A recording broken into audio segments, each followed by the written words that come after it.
Assalamualaikum warahmatullahi wabarakatuh. Murid-murid, bertemu lagi kita dalam kelas pendidikan Islam.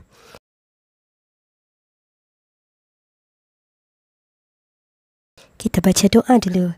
Bismillahirrahmanirrahim.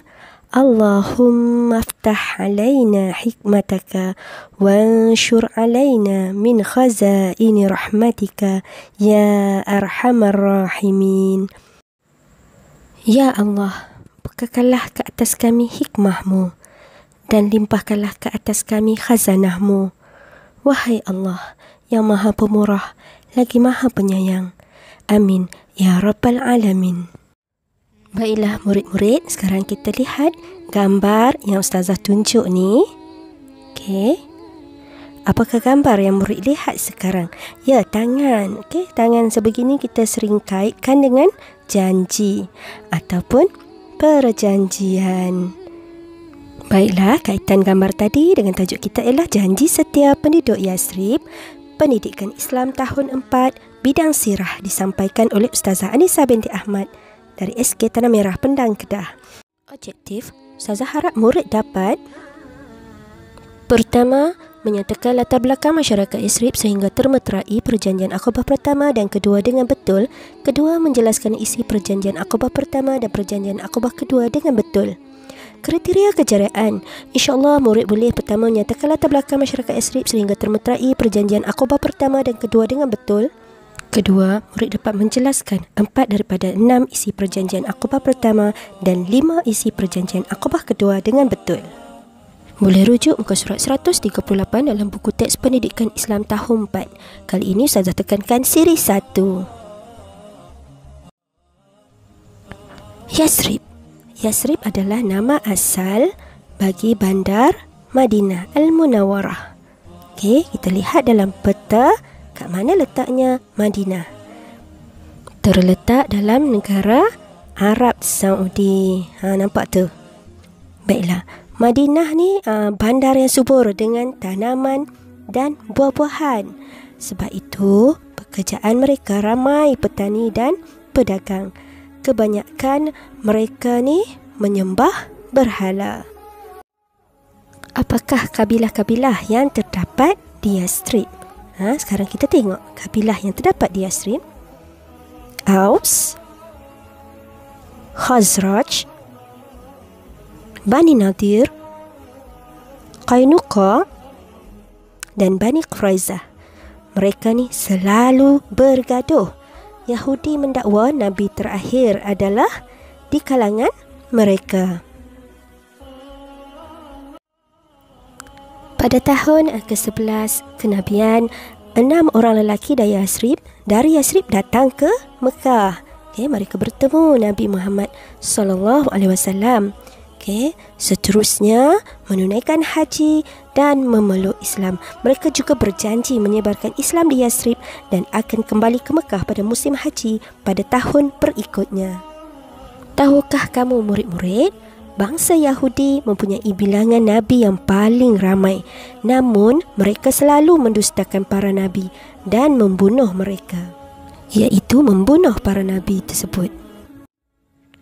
Ingat tak lagi murid-murid, 6 orang penduduk Yathrib yang datang ke Mekah bertemu Nabi terdahulu? Baiklah, sekarang kita masuk isi perjanjian Aqabah pertama. Tahun berikutnya, tahun ke-12 kenabian. Mereka datang lagi bersama-sama 7 penduduk Yathrib yang baru memeluk Islam. Nabi Muhammad SAW sangat gembira dengan kedatangan mereka. Sekarang, berapa orang penduduk Yathrib yang bertemu pada kali ini? Kemudian, Nabi meminta mereka berjanji setia 6 perkara.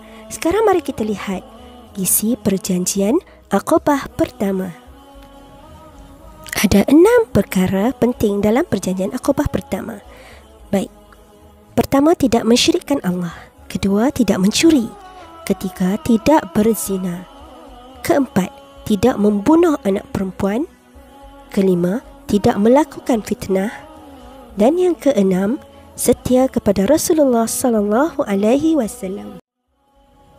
Mereka taat perjanjian tersebut dan ingin kembali ke Yathrib semula.